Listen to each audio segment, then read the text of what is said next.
el plan es darle 2 comidas diarias a los niños en las escuelas públicas para que tengan desayuno y almuerzo. Venezuela necesita entrar en un proceso simultáneo de acuerdo con los multilaterales para poder conseguir dinero para reparar al país y al mismo tiempo un proceso de reestructuración de esa deuda con la mayoría de los acreedores. Hoy conversamos con Gustavo García. Él es un economista venezolano con amplia trayectoria en planificación y políticas públicas. Ha sido asesor y profesor universitario dentro y fuera de Venezuela. Fue director del Banco Central de Venezuela, ha trabajado en el Fondo Monetario Internacional y en el Banco Interamericano de Desarrollo, y ahora es parte del equipo asesor en temas económicos de María Corina Machado. Gustavo nos hace un muy buen análisis de las condiciones en que está Venezuela y qué hay que hacer para arreglarla desde el punto de vista económico, cuáles son las prioridades y qué hay que hacer los primeros 100 días de gobierno. Espero que les guste. Gracias por atenderme. Por supuesto, muy interesado en cómo están viendo ustedes como equipo lo que está pasando en Venezuela y bueno, ver cómo ven el futuro. ¿Qué hace falta hacer? ¿Cómo hacemos para recuperar a Venezuela? ¿Cómo hacemos para recuperar el aparato productivo, el empleo, la seguridad social? ¿Por dónde arrancamos? Bueno, primero que nada, un placer entrar en contacto con ustedes y muchas gracias por la invitación. Un placer. Y bueno, y conversar contigo particularmente, que tienes una formación en economía y finanzas, por Sí, lo cual, pues, básica, pero buena. no, no, no, no. Eh, bueno, fíjate, quisiera comenzar por decir que Venezuela, que todo el mundo lo siente y lo percibe, con Maduro no tiene posibilidades de recuperación alguna. El Mm, gobierno de Maduro, sobre todo en el último evento electoral que se robó descaradamente ante el mundo las elecciones, quedó completamente aislado del mundo en general, incluyendo la región, sí. porque la mayoría inclusive de los gobiernos de izquierda de la región, como que pudiéramos llamar de izquierda, el gobierno de Boric, el gobierno de Lula, el gobierno de Petro, no lo Mm, reconocen. sí. Y por supuesto no lo reconoce Europa, no lo reconoce la mayor parte de Asia, que tiene más relaciones con América Latina, excepto China, no lo reconoce Japón, no lo reconoce Corea del Sur. Es decir, Maduro está totalmente aislado y además con una reputación sobre el desastre que ha sido la política económica en Venezuela durante la Mm, administración de Chávez y la administración de Maduro, de una economía donde muchas empresas fueron expropiadas. Muchas de ellas, por cierto, son las que tienen las demandas de embargo contra Citgo en Estados Unidos. Bueno, la deuda externa que ellos emitieron, Venezuela cuando empezó el gobierno de Chávez tenía una deuda relativamente muy pequeña, era una deuda de mm, alrededor de 32.000 millones de dólares, que además fue la deuda que se refinanció durante el plan Brady. Y esa deuda ok. en gran medida estaba pagada porque tenía como respaldo bonos del Tesoro americano depositados como garantía de los acreedores en la Reserva Federal. Y ¿Cuánto era el PIB ahí? ¿Eran que 150? no, ¿Eran no, era 100? menos, ¿Cuánto era? era alrededor de unos 105.000, 110.000 100. millones de Ujú. dólares. O sea, que como Este, por 30%. lo Mm, tanto, era una deuda de un 30% del Producto Interno Bruto, que es una deuda bastante baja, manejable. un nivel de deuda muy prudente, y que además estaba prácticamente pagada, la mayor parte de ella. Hubo una operación, en mi opinión, muy mala que hizo Matos Azócar en el 97, supuestamente para refinanciar parte de los bonos Brady, y fue una muy Mm, mala operación porque se cambió con un bono con una tasa de interés muy alta. Venezuela pagaba una deuda de unos intereses en los bonos Brady de mm, 6.3%, 6.3, 6.5% anual, y se cambió por un bono a una tasa de interés de 9,75%. Y mm, entonces lo que hizo fue encarecerse la deuda.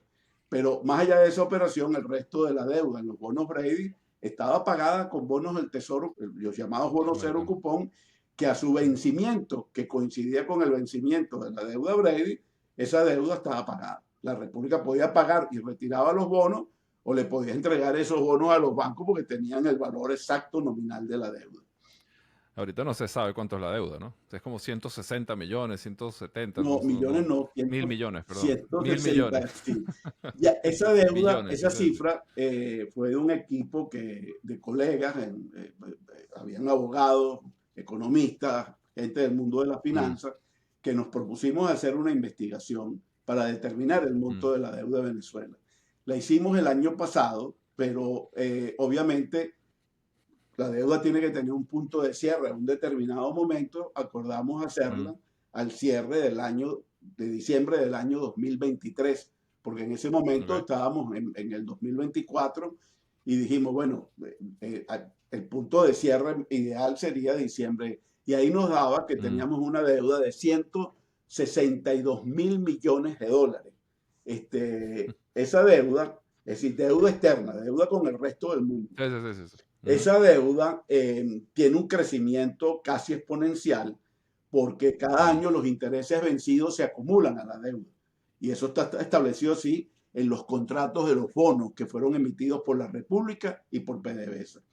Entonces, mm, esa deuda tenía una tasa de interés muy cara, a pesar de que el mundo estaba con una tasa de interés muy baja, prácticamente cero en algunos países desarrollados. En Estados Unidos esa tasa de interés estaba por debajo de 1%, pero la deuda de la República se emitió a una tasa promedio como de 9.75% y los bonos de PDVSA se emitieron a una tasa de interés más alta, como alrededor de 9.75%. Entonces, esa deuda genera unos intereses anuales con la deuda que va acumulada cercana a 10.000 millones de dólares cada año. Es decir, wow. solamente los bonos se montaron ya en 10.000 millones de dólares más al cierre de julio del año 2024. Mm, Además de eso, han habido nuevos juicios en contra de la República y correcto. hemos detectado deuda. Una parte de nosotros hemos seguido investigando esto y la deuda se ha detectado un monto de 4.000 millones de dólares de proveedores de equipos, Mm, etcétera, etcétera, que no habíamos podido precisar, pero que esta vez tuvimos mejor información, por lo cual esa deuda está cerca ahorita de los 180.000 millones de dólares si fuéramos a cerrarla al día de hoy. wow. Y con un Producto Interno Bruto que está alrededor de 105.000, 107.000 millones de dólares. El mismo nivel de Producto Interno Bruto nominal que teníamos cuando Chávez llegó al gobierno. O sea, porque la economía Increíble. venezolana llegó en el 2012, 2013 a 350.000 millones de dólares, producto del boom petrolero. La economía, a pesar de las barbaridades que esta gente había hecho, la economía estaba creciendo y estábamos exportando petróleo alrededor de Sí. 2.800.000 barriles diarios, cerca a los $100 por barril. Entonces la economía Mm, estaba creciendo, a pesar de todos esos errores, las expropiaciones, los controles, etcétera. La economía creció porque el gobierno lanzó todo ese gasto público a la calle.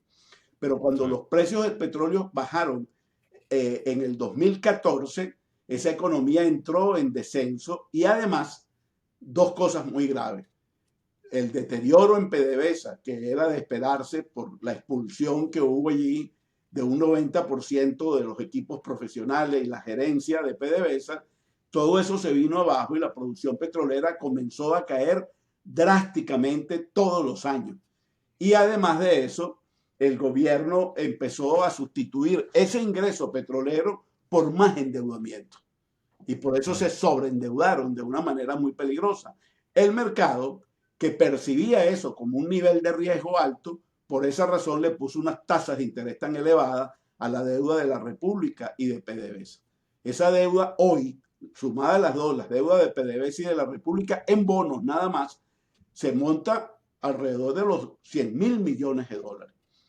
Pero tenemos además deuda por todas las expropiaciones que hizo el gobierno de mm, empresas que, bueno, violaron los acuerdos internacionales, sobre todo los del centro, el llamado CIADI, que es el Centro sí. Internacional de Disputas sobre Temas de Inversiones, donde Mm, Venezuela había firmado ese acuerdo y ese acuerdo siguió vigente. porque aunque Venezuela, pensando que no le iban a cobrar los acreedores, dijo, no, yo me salgo del CIADE, pero el CIADE tiene un reglamento muy claro, que aunque tú te salgas, los compromisos que se violaron durante el periodo en el cual Venezuela estaba en el CIADE, legalmente son ejecutables. Esos acreedores Claro. fueron al CIADE, otros fueron a la Corte Internacional de Arbitraje y han demandado a Venezuela, tuvieron decisiones arbitrales a favor de los acreedores.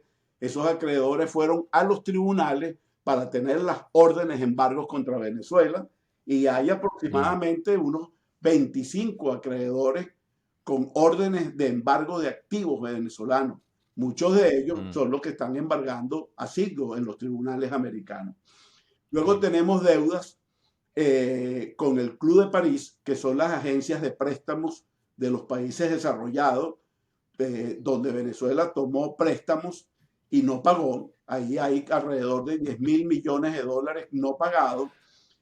La deuda con las empresas mixtas, que fue por lo que supuestamente pues, estas empresas reabrieron producción en Venezuela, Chevron, Repsol, etcétera. Ahí no hay información de cuánta de esa deuda se logró reducir, pero es una deuda importante que cuando hicimos el estudio llegaba a los 15.000 millones de dólares. Y tenemos deuda con dos de los organismos multilaterales, con el Banco Interamericano de Desarrollo y la Corporación Andina de Fomento. Esas deudas están cada una entre 6 y 7 mil millones de dólares, o sea que entre los dos hay una deuda del orden de los 12.000 millones de dólares que Venezuela tampoco paga. Nosotros estamos en atrasos desde hace ya varios años, aproximadamente 5 años, con la CAF y con el BID. Y no se pagan los intereses de los bonos de la deuda pública. Venezuela no paga nada. Estos tipos no solamente hicieron default durante el periodo en que esas deudas estaban vigentes, sino que dijeron, bueno, nosotros estamos mal económicamente, entonces no le vamos a pagar a nadie y no negocian con nadie.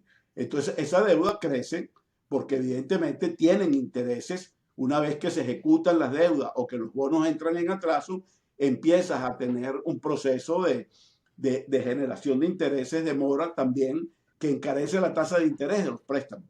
Entonces, esa deuda ya está en el orden de los 180.000 millones de dólares. ¿Cómo arrancamos con 180.000 millones de dólares de deuda? Bueno, o sea, ¿cómo, de nuevo, fíjate, ¿cómo arranca? tenemos, después de 25 años, tenemos prácticamente el mismo nivel de Producto Interno Bruto nominalmente. O sea, obviamente si se ajusta por inflación, el Producto Interno Bruto hoy de Venezuela es mucho más chiquito que lo que era cuando llegó Chávez al poder. Pero en aquella época, como te decía al principio, la deuda era 32.000 millones de dólares. Esa deuda ahorita está en el orden de los 180.000 millones de dólares. O sea, hoy Venezuela tiene una deuda que es del orden de 170, 180% del Producto Interno Bruto de Venezuela. Esa deuda en condiciones normales no es pagable, porque la economía no puede generar los ingresos que permita pagar esa deuda. Y si lo haría con un sacrificio social sumamente elevado, porque los intereses que esa deuda genera, bueno, podrían ser, estamos hablando que serían casi equivalentes al nivel del gasto público en Venezuela. O sea, no hay manera de que esa deuda se pueda pagar, por lo que Venezuela necesita entrar en un proceso simultáneo de acuerdo con los multilaterales para poder conseguir dinero para reparar al país y al mismo tiempo un proceso de reestructuración de esa deuda con la mayoría de los acreedores. ¿Ok? Venezuela lo hizo cuando estuvimos en el Plan Brady, del cual yo formé parte de la comisión técnica que reestructuró esa deuda. Una reestructuración significa, como lo hace cualquier acreedor con los deudores, es decir, bueno, no estamos en condiciones de pagar esta deuda en los plazos y en las condiciones previstas, y mucho menos ponernos al día, porque esos son cientos de miles de millones de dólares que el país no los tiene. Las reservas internacionales están ahorita abultaditas en esa contabilidad por el orden de los 10.000 millones de dólares, pero líquido Venezuela no tiene más de 2 a 3.000 millones de dólares. Entonces no hay manera de pagar esa deuda. Eso requiere inmediatamente contactar a los acreedores, darle la cara a los acreedores, que es lo que este gobierno no ha hecho. La deuda, por ejemplo, emitida en bonos, tiene 7 años y medio, 7 años y 6 meses que no se paga un centavo en los intereses. Y por supuesto, esos acreedores también están demandando a la República. En Nueva York se han acumulado varias demandas de los tenedores de los bonos contra Venezuela, porque Venezuela ni siquiera levantan el teléfono para responderle a los acreedores. Están en un limbo. Y es fácil hablar con esos acreedores. O sea, ustedes llegan mañana al poder y es fácil hablar con esos acreedores. Sí, O sea, claro que ¿cómo sí. son esos Por procesos? Sí supuesto, son. es un proceso, digamos, en el caso, por ejemplo, de empresas expropiadas, del Club de París, etcétera, que son números más pequeños, contactarlos directamente y decirle, bueno, mira, vamos a sentarnos acá y vamos a negociar Claro. esta deuda. En mi opinión, en el caso de las empresas expropiadas, esas empresas, si no han sido vendidas, no han sido destruidas, desaparecidas, es devolverle esos activos a esas empresas. Y Claro. evidentemente Venezuela posiblemente no pueda decir yo te voy a reconocer o te voy a financiar el dinero necesario para que esos activos se recuperen y empiecen a producir, porque son Claro. muchos y muy pesados. Pero sí, por Bueno, pero le ejemplo, das garantía, seguridad jurídica, es correcto. No, lo seguridad. primero es, por supuesto, eso es lo primero. El gobierno Claro, que va a entrar en Venezuela, lo primero es que va a reconocer el marco legal, va a dar claro. garantía jurídica y aceptar las reglas del juego para esos acreedores. Lo segundo es sentarnos a discutir con ellos. Como te digo, algunos de esos activos están en producción, muy disminuidos, muy deteriorados. Es devolverle esos activos a esas empresas que no fueron pagadas y sí se puede discutir, darle algunas facilidades, algunos incentivos para que hagan la inversión necesaria para recuperar esas empresas y por supuesto pueden tener una depreciación acelerada u otros incentivos fiscales de manera que ellos puedan recuperar esas empresas, porque es que además nos interesa que vuelvan para que esas empresas vuelvan a producir, vuelvan a generar empleo y la Claro. economía se recupere. Con los acreedores de deuda en bonos, como es el caso de las deudas de PDVSA y de la República, se constituye un comité de acreedores, se tienen identificados los más grandes de ellos y se hace una convocatoria pública para sentarnos en Nueva York a que ellos conformen un comité de acreedores que los representen. Eso es el procedimiento normal. Venezuela hace un llamado público a los acreedores para que se reúnan y designen un comité de acreedores que los represente en el proceso de negociación y empezamos un proceso de conversación.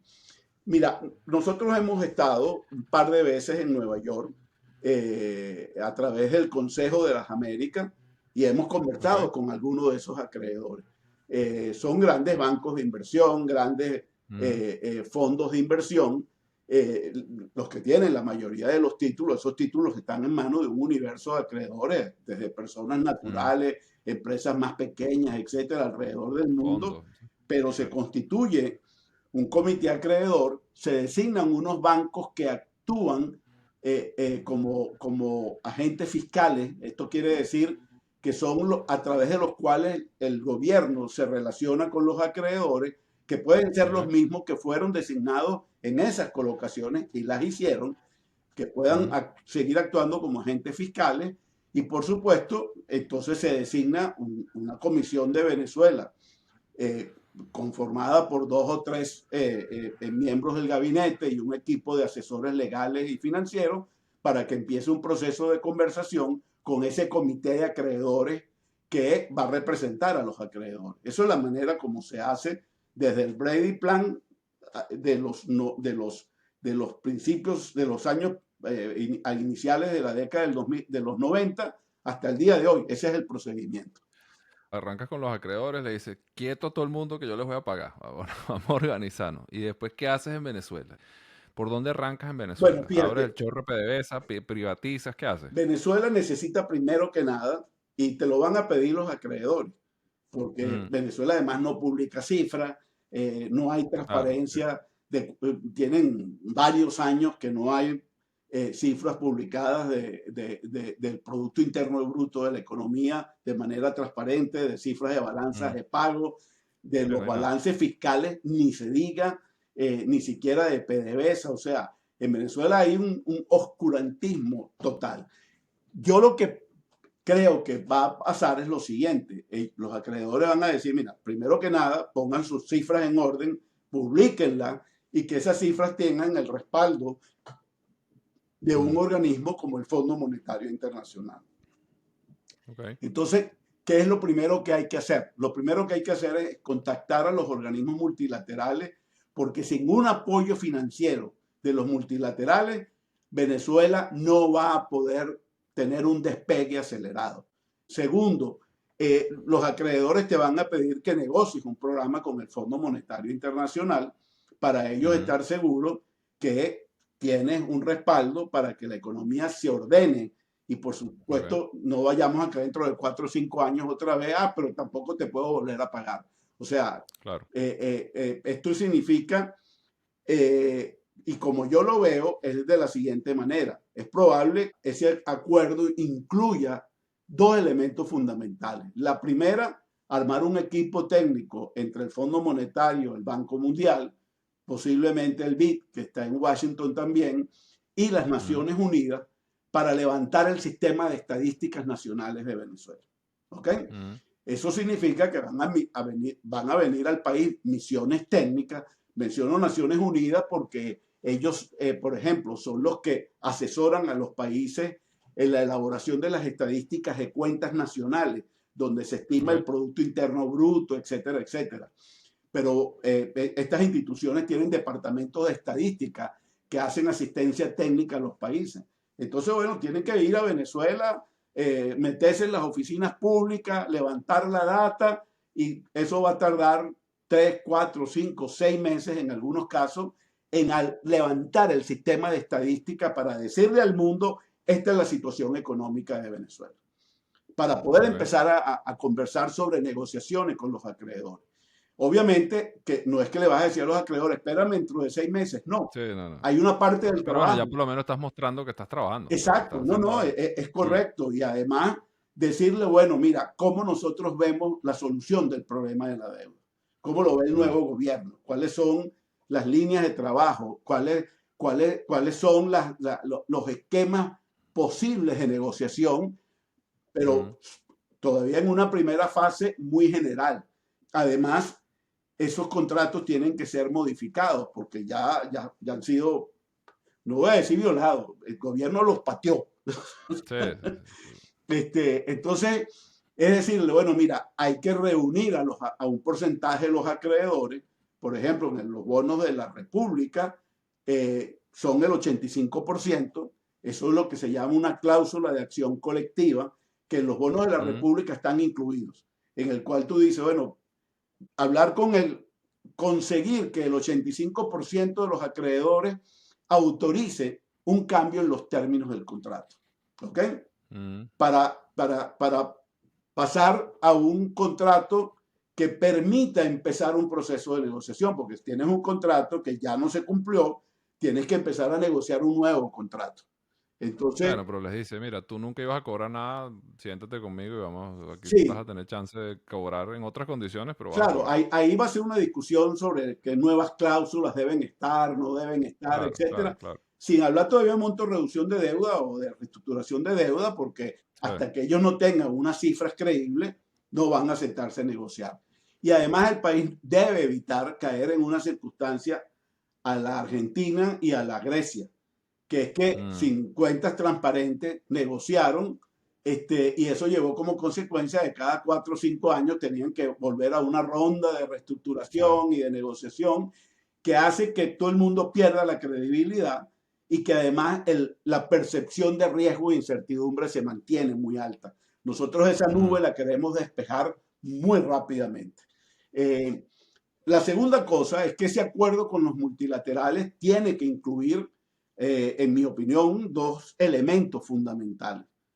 Uno, tiene que incluir un programa de financiamiento a la emergencia humanitaria en Venezuela, porque Venezuela tiene un nivel de pobreza extrema, de gente que no le alcanza el ingreso o no tiene ingreso, no genera ingreso y que por supuesto pues no tiene o no le alcanza para comprar una cesta básica que le permita garantizar el consumo calórico proteico que una familia necesita, y en particular a la población de niños y la población materno-infantil. Es decir, madres que están en estado o que acaban de tener niños, porque en Venezuela hay un porcentaje de niños que está sufriendo de desnutrición, sobre todo en el interior de la República. Entonces, hay que atacar ese problema de la emergencia humanitaria, ¿ok?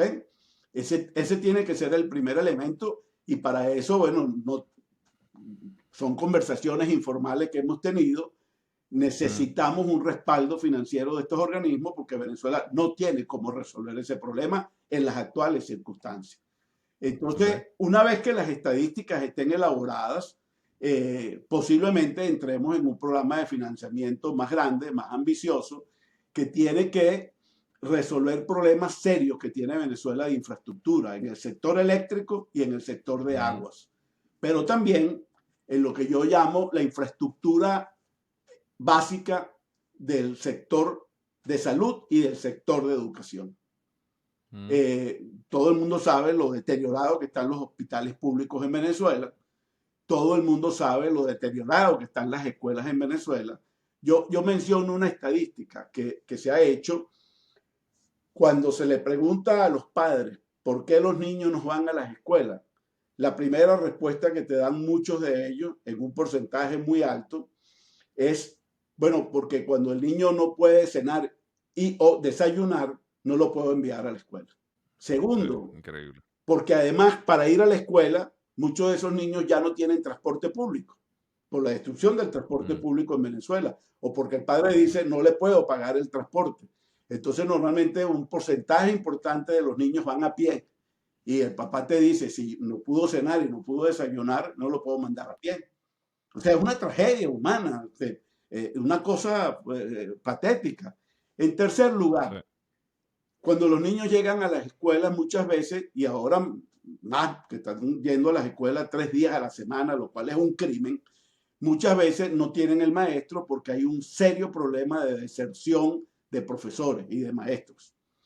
Entonces el padre te dice, bueno, pero es que además si va a la escuela y tiene que caminar 1 hora, resulta que cuando llega a la escuela no hay clase. ¿Y sabes cuál es la cuarta motivación por la cual los niños no van a las escuelas? Porque en muchas escuelas no funcionan los baños. ¿Ok? Agua. Entonces nosotros tenemos previsto un plan para una inversión en la recuperación de la infraestructura educativa y sanitaria del país para implementarlo rápidamente con la ayuda de los organismos multilaterales. En el caso, por ejemplo, de los hospitales, muchos de ellos son reparaciones básicas, reparaciones, no funciona el ascensor, no funciona la bomba de agua, no tienen las camillas, etc. Estos organismos tienen, sobre todo el Banco Mundial, una experiencia en atender este tipo de emergencia que en poco tiempo, te pongo un ejemplo, tienen diseñado un paquete que de acuerdo al número de camas que tiene un hospital, te dicen, ok, para este hospital ustedes necesitan tal nivel de equipos, de utensilios, de medicinas, etcétera. Te lo ponen en un container y te dicen, cada container de esto vale tanto y te lo envío. Y eso no me lo tienes que pagar para recibir el envío, yo te voy a financiar eso con un préstamo.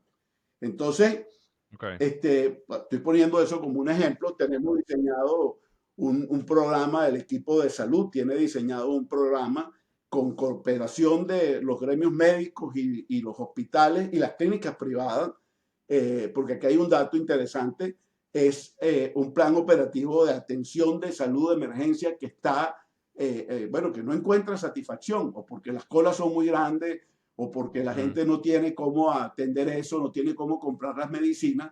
Entonces un plan de salud de atención de todas las emergencias acumuladas, incluyendo operaciones ambulatorias, que son de fácil resolución, una apendicitis, una hernia, etcétera, etcétera, ¿no? Y eso se va a incluir a las clínicas privadas, porque hay muchas clínicas privadas en Venezuela que están al borde de la quiebra. porque simplemente la gente no va porque no tiene cómo pagarla.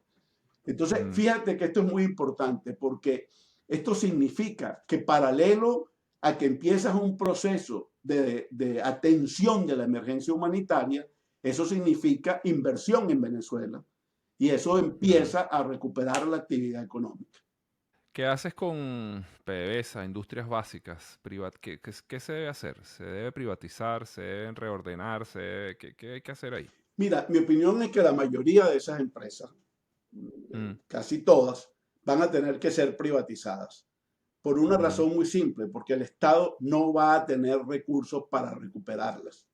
El Estado tiene que atender, el Estado tiene que atender el drama social de Venezuela, porque obviamente tú puedes reparar rápidamente la escuela, ponerle los baños, va a tomar un poco más tiempo ponerles comedor. El plan es darle 2 comidas diarias a los niños en las escuelas públicas para que tengan desayuno y almuerzo, y ahí tú le garantizas el volumen de alimentos calóricos, proteicos, que ese niño pueda crecer de manera saludable.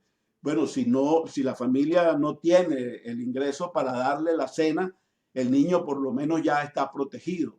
Tienes que atender claro. a las madres que están en estado o que acaban de tener niños recién nacidos para Ujú, garantizar que ellas y el bebé tengan la atención adecuada en buenas condiciones de salud, etcétera, etcétera. Pero hay un problema más grave. Las universidades, la infraestructura física está sumamente deteriorada. En sí, segundo lugar, no tienes a los maestros porque se fueron, porque abandonaron la carrera. Tienes que entrar en un proceso rápido de formación docente y actualización de los docentes en Venezuela. Entonces, o sea, el Estado tiene que concentrarse en Venezuela en la inversión social, ¿ok? sí. De recuperar una planta de maestros, profesores, de darle a los niños los instrumentos para que puedan no solamente comer, que vayan a la escuela, tengan profesores, pero además que puedan comprar libros, útiles escolares, etcétera. Porque el drama social de Venezuela, con más del 80% de la población en condiciones de pobreza, ese es un drama que Venezuela tiene que atender rápidamente. Y hay dos maneras de Mm, atenderlo. Uno, reactivando la actividad económica, y en segundo lugar, canalizando los recursos del sector público hacia el área social. Por lo tanto, el sí, Estado no tiene que estar invirtiendo en empresas públicas que perfectamente puede asumir el sector privado. ¿Ok? claro. Entonces, por ejemplo, las empresas de Guayana, el Estado no tiene los recursos para recuperar esas empresas. El Estado tiene Mm, que buscar una alianza con el sector privado, nacional e internacional, para que entre a invertir a Venezuela. Te pongo el caso de PDVSA. PDVSA tiene una deuda del orden de los 50, de esa deuda que te dije de 100 mil sí. millones en dólares, Ujú, 45 mil millones de dólares los debe PDVSA, de bonos que sí. tienen 7 años de atraso. ¿Ok? Ujú, Segundo, la industria petrolera está tremendamente deteriorada, a pesar de que Venezuela tiene las reservas petroleras más grandes del hemisferio occidental, para dar una sí. referencia, y una de las grandes reservas más grandes del mundo. Venezuela es el onceavo o décimo país con las reservas de gas más elevadas del mundo. ¿Ok? Sí, Pero bueno, qué increíble. lo que está en el subsuelo se puede quedar ahí porque no, el Estado no va a tener para invertir en eso. Y tú no puedes dejar a una población infantil desnutrida, que además no tiene las condiciones para ir a los colegios, abandonada para invertir en recuperar a PDVSA para perforar pozos, etcétera, etcétera. Cuando eso lo Claro, hace de manera más eficiente el sector privado. Entonces, claro. PDVSA además no va a tener plata para invertir, entonces no vamos a poder aumentar la producción petrolera. No, Mm, eso no tiene sentido. Entonces, PDVSA tiene que reestructurarse y dejar que entre la inversión privada en Venezuela para reactivar mm, la actividad económica. Eso es lo que nosotros llamamos una estabilización expansiva. Nosotros tenemos que entrar con la ayuda de los multilaterales, primero atender la emergencia humanitaria y en segundo lugar fortalecer el nivel de reservas internacionales del Banco Central para parar la inflación y la devaluación de la moneda. Déjame darte este dato interesante porque a veces a algunos colegas yo no les oigo decir esto. Desde octubre del año pasado, cada mes mm, desde octubre hasta ahorita, o sea, tenemos 6 meses completos. Y abril acaba de terminar, esas cifras no han salido todavía. La cifra de inflación de cada mes, si tú las anualizas, estamos montados en una inflación de 3 dígitos, por encima de Sí, total. 100%. Ujú, Y lo que es peor, o sea, si tú agarras la cifra del mes de octubre del año pasado, o de noviembre o de diciembre, y anualizas esa cifra, o el promedio de las ujú. tres, estamos en una inflación superior al 100%, con salarios que no tienen la capacidad de ingreso. ¿Y dolarizarías? No, ya te voy a explicar por qué. La Mm, otra cosa es que no solamente estamos en una inflación anualizada de 3 dígitos cada uno de estos meses, sino que está acelerándose. Si tú tomas la última cifra que salió publicada, creo que ayer del Observatorio Venezolano de Finanzas, mm, que son las únicas cifras que se están produciendo actualizadas y que son creíbles. Yo a sus autores, yo me reuní con ellos, vi la ujú. metodología, el proceso y es gente Coherente, sí, que completamente. conoce ese negocio, muchos de ellos gente que trabajó en el Banco Central, etcétera, y están colaborando Mm, con la misma metodología que utilizaba el Banco Central, con una muestra bien definida, ujú. etcétera. Esa tasa de inflación se está acelerando y si tomas y anualizas la última cifra del mes de abril, estamos en una inflación anualizada de 180%. Es decir, esto va hacia ese camino. Vamos a terminar con una Y eso inflación. que la economía está dolarizada. O sea, ese es el otro tema, ¿no? Sí, Prácticamente. sí, no, porque fíjate que en algunas áreas más bien ha disminuido la dolarización.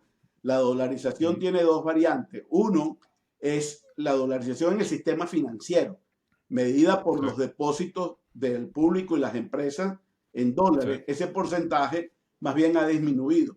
Entre otras cosas porque tiene muchas restricciones. Tú no puedes pagar de una cuenta en dólares tuya a una empresa o a otra persona natural porque no te lo permiten. O sea, tiene demasiadas restricciones.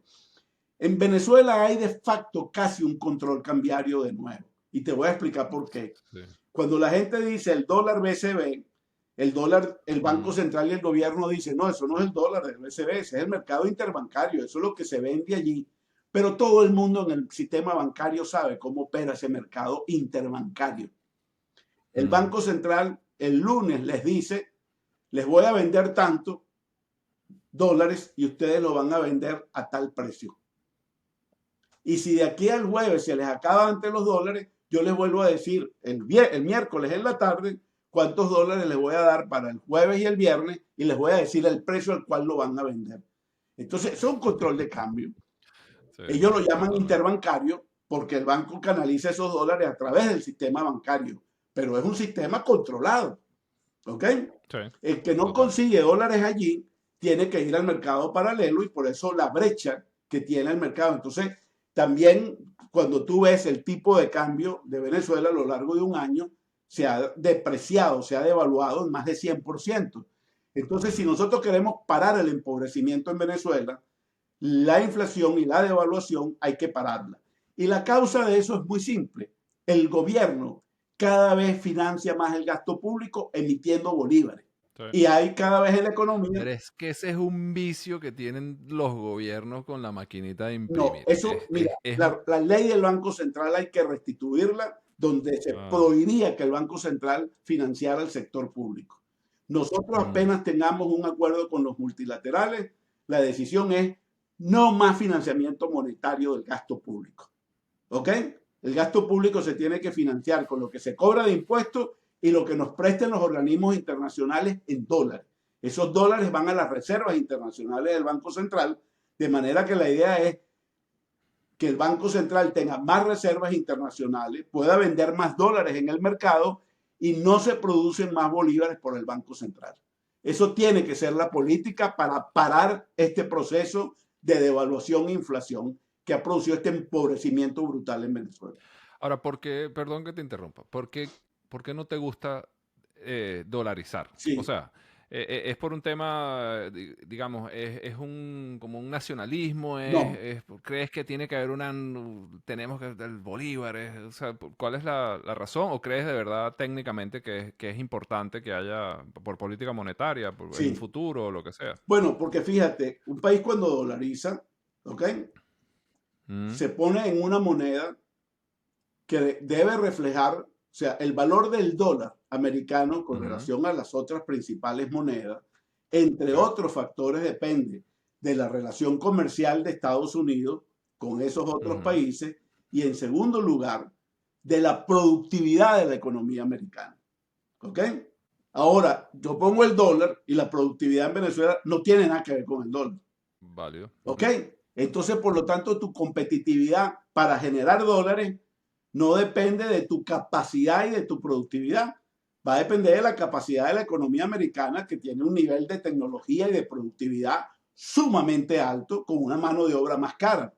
Entonces resulta que tú lo único que puedes ofrecer es mano de obra muy barata en dólares, pero no tiene ningún otro factor de competitividad que tiene la economía americana. Yo te voy a poner un ejemplo, el caso de Ecuador y el caso de El Salvador. Ecuador dolarizó su economía, Ecuador se ha estabilizado financieramente, eso, debo decir eso, la dolarización estabiliza las economías financieramente por una razón muy simple, porque los bancos centrales de esos países no pueden imprimir dólares, a menos que estén falsificando dólares. Entonces, se deja de financiar con moneda local el gasto público e inmediatamente la economía se estabiliza. Ahora, si tú tienes un problema de déficit fiscal, que es el origen del financiamiento monetario, y no lo resuelves, no vas a poder, o sea, en algún momento no estás generando los dólares para poder pagar ese nivel de déficit fiscal y por lo tanto de deuda pública. Llega un momento en que se tranca financieramente la economía. Ese sería, uno, el caso de Venezuela, como lo ha sido el de Ecuador y el de El Salvador. Y segundo, como el dólar no refleja la productividad de la economía ecuatoriana, porque no tiene nada que ver con Ecuador, el dólar tiene que ver con la economía, la productividad de la economía americana. Ecuador no pudo crecer por muchos años, su tasa de crecimiento ha sido muy baja. Y de hecho, uno de sus principales productos de exportación, que era el cambur, empezó a perder mercado en los mercados internacionales porque era un cambur caro en dólares, que se producía más barato en otras partes de América Latina y sobre todo en África. Entonces, por ejemplo, Ecuador perdió la cuota del mercado europeo porque no podía exportar cambur de manera competitiva en dólares en Europa. Entonces, si bien es cierto que la dolarización te garantiza que te estabiliza financieramente, te puede poner un freno al crecimiento. Y lo mismo le pasó a El Salvador. Yo trabajé muchos años, primero en el fondo y después con el Banco Interamericano de Desarrollo en El Salvador. Y hablando con algunos empresarios salvadoreños me dicen, no, yo con el dólar empecé a perder el mercado centroamericano, porque ellos tienen una economía integrada en Centroamérica, donde hay libre circulación de las mercancías. Entonces me dice, lo que hice fue que instalé mi fábrica en Guatemala y desde Guatemala yo producía para seguir vendiendo al resto de América Latina. Entonces los ecuatorianos perdieron su mercado laboral porque muchas de esas industrias se fueron del país. Porque no pueden competir en dólares. Su productividad no está en función del dólar. Vale. Entonces, el tema es cómo controlas de verdad que ese Banco Central no imprima dinero. Bueno, eso tiene que ser un cambio en el marco legal que el gobierno violó. Es que de hecho, fíjate una cosa, todavía está en la Constitución la prohibición del Banco Central de financiar el déficit público. Qué buen chiste. Es un buen chiste. ¿Y cómo hicieron para no cambiar la Constitución? Bueno, dijeron, bueno, pero las empresas del Estado es distinto al resto del sector público. Entonces, quien se endeuda con el Banco Central o se venía endeudando con el Banco Central es PDVSA. Entonces PDVSA recibe los bolívares del Banco Central y se los pasa al gobierno. No. Está bien. Entonces, tanto la ley del Banco Central, basada en lo que dice la Constitución venezolana, tiene que decir que se prohíbe el financiamiento del Banco Central a cualquier ente público, sea empresa del Estado, gobiernos regionales, municipales o el gobierno central. Punto. Suena muy bien. Ahora, Ojalá, quiero o sea, decirte ojalá algo. haya la voluntad política, Sí, ¿no? Porque al final del día esto es un no, es tema también voluntad de voluntad política. política. Bueno, Y sí te pareciera puedo que, decir, bueno, que sí, esa voluntad claro. política la tiene muy claramente María Corina Machado, porque además la inflación es el impuesto más empobrecedor que pueda tener una economía y por Sí, supuesto afecta más a los pobres por una razón, porque el resto de la sociedad, si tiene activos, una vivienda, un carro o una empresa, esos activos se revalorizan con la inflación. El que no tenga activos o tenga muy poco, la inflación no lo beneficia y la persona se hace cada vez más pobre y por lo tanto no puede adquirir activos para protegerse de la inflación. Ahora, la dolarización transaccional, que es la que la gente utiliza en el mercado, ujú, etcétera, nosotros no la vamos a prohibir en absoluto, esa no es la idea. Venezuela va a ujú, operar como una economía con varias monedas, inclusive para hacerla más transparente y más clara. Nosotros vamos a permitir depósitos de moneda extranjera, sobre todo en dólares y en euros, en el sistema financiero y que la gente pueda pagar de una cuenta a otra y utilizarlas como una cuenta en bolívares. Y tú puedes tener sí, cuenta en dólares, cuentas en bolívares. Y si ese mercado, como la dolarización no se va a ir de la noche a la mañana, lo que mm, vamos a permitir es que ese sistema bancario compita y funcione con dos o tres monedas sin ningún tipo de problema. Y déjame decirte experiencias muy concretas y muy exitosas. Una es Perú. Perú es uno de los ujú, países de América Latina que más ha crecido en los últimos años y con una gran estabilidad inflacionaria y cambiaria. ¿Por qué razón? Porque el Banco Central de Perú es absolutamente independiente. Y otra ujú. economía que opera también con múltiples monedas, con una gran estabilidad inflacionaria, tuvo ruido cuando los hechos de violencia, es Chile. Sí, Chile crece, no tiene, o sea, su inflación es muy moderada y además de ujú. eso, el mercado funciona con dos o tres monedas. Eso es lo que nosotros pensamos hacer, de manera que la dolarización parcial de la economía es algo que seguramente nos va a acompañar por muchos años hasta que la gente recupere la confianza en la moneda local y en las instituciones y sobre todo en la independencia del Banco Central que tiene que ser sacrosanta. Dos cosas positivas de lo que ha pasado en los últimos años es que la gente se acostumbró a manejar multimonedas, o sea, porque ahora la gente es experta en cripto, Así es. manejan dólares, CELE, hacen lo que sea. Y también el tema de combustibles, la gente se acostumbró a pagar precios internacionales, porque también creo que es indispensable y al final vamos a depender los primeros 5 o 10 años o lo que sea del petróleo, y vamos a seguir dependiendo del Así petróleo por es. un buen rato. O sea, creo que nuestro petróleo no es tan bueno como creemos, ¿no? Yo creo que hay que diversificar esa economía rápidamente. No sé cuál es tu percepción. O sea, tú... Bueno, mira, Venezuela, el petróleo fue lo que le permitió a Venezuela pasar de ser un país atrasado y pobre en Mm, pocos años, en pocas décadas, a ser un país de los más desarrollados de América Latina. E inclusive en un momento Venezuela llegó a ser el país que tenía el ingreso per cápita en dólares más cercano a Estados Unidos de toda América Latina. sí. El petróleo nos permitió desarrollarnos, el petróleo nos permitió mandar a un ejército de venezolanos, de los cuales yo fui un beneficiario, a estudiar Mm, afuera. Mi familia no lo hubiera podido haber hecho. Yo claro. salí a estudiar afuera por el Estado venezolano. Entonces, de igual manera, ahorita el petróleo es lo que nos va a sacar de abajo.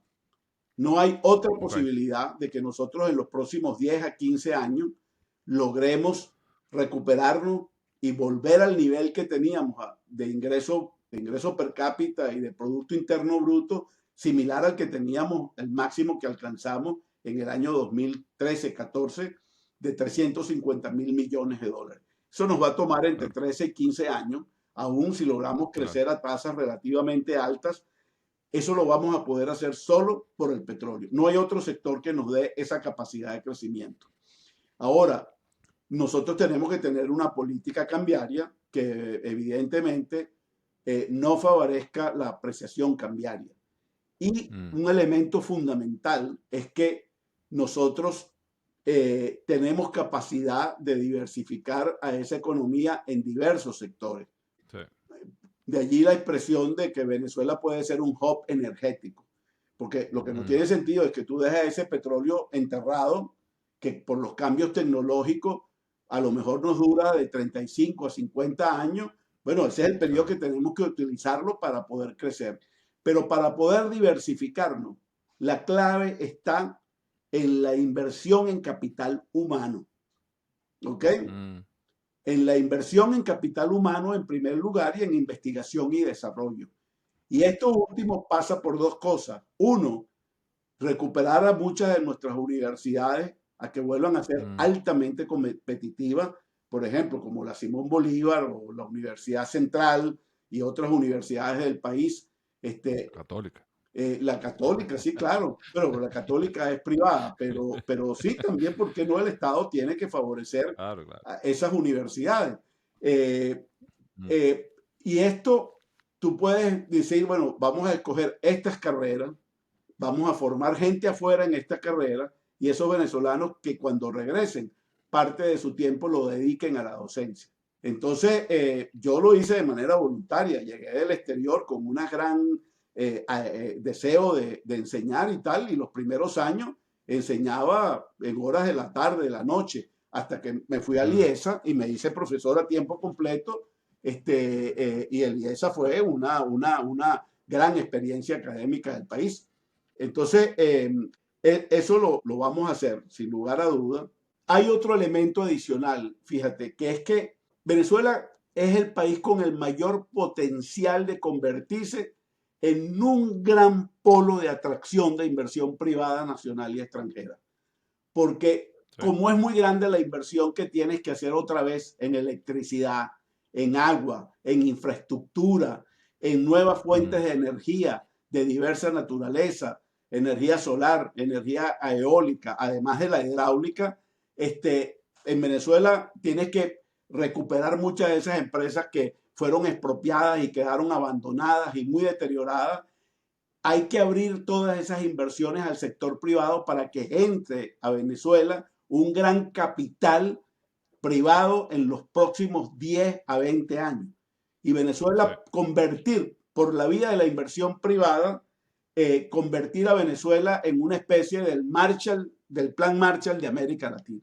Encantaría que me cuentes un poquito cómo ves tú esos primeros 100 días. Mañana llegas al gobierno, 100 días, la gente se está pelando y comiéndose un cable. ¿Qué vas a hacer? ¿Qué hacen con la gente que no tiene empleo, con la gente ¿cómo lo ves esos primeros 100 días? Muy buena tu pregunta. Mira, nosotros estamos diseñando y vamos a negociar con los multilaterales un plan de transferencias a la población pobre que pueda salir inmediatamente, utilizar ese dinero única y exclusivamente para comprar alimentos y medicinas. Eso se va a diseñar. Venezuela tiene una ventaja, fíjate tú, que es el país más bancarizado de América Latina.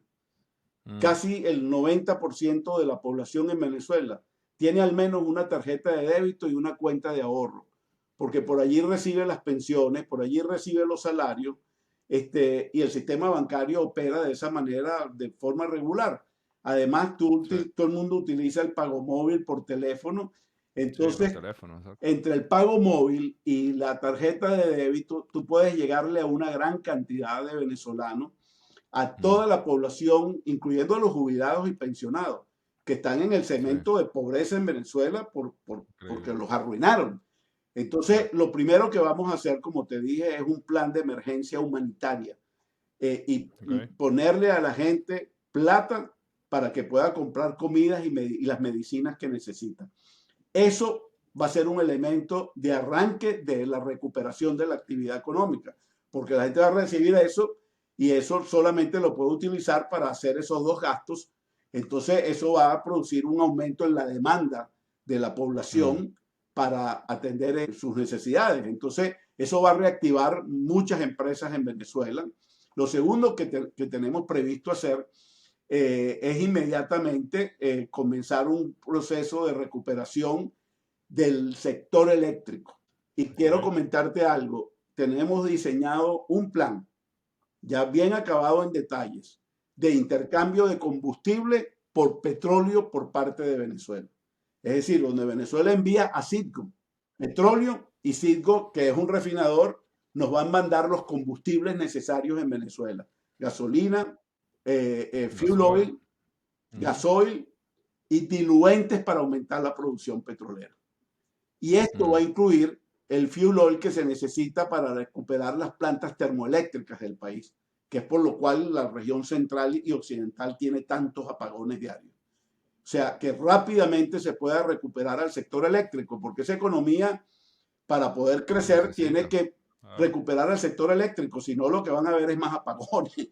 Entonces, ese plan incluye rápidamente una recuperación del abastecimiento de gasolina, de gasoil, de fuel oil para las plantas termoeléctricas y, por supuesto, de diluentes para recuperar rápidamente la producción de petróleo pesado y extrapesado.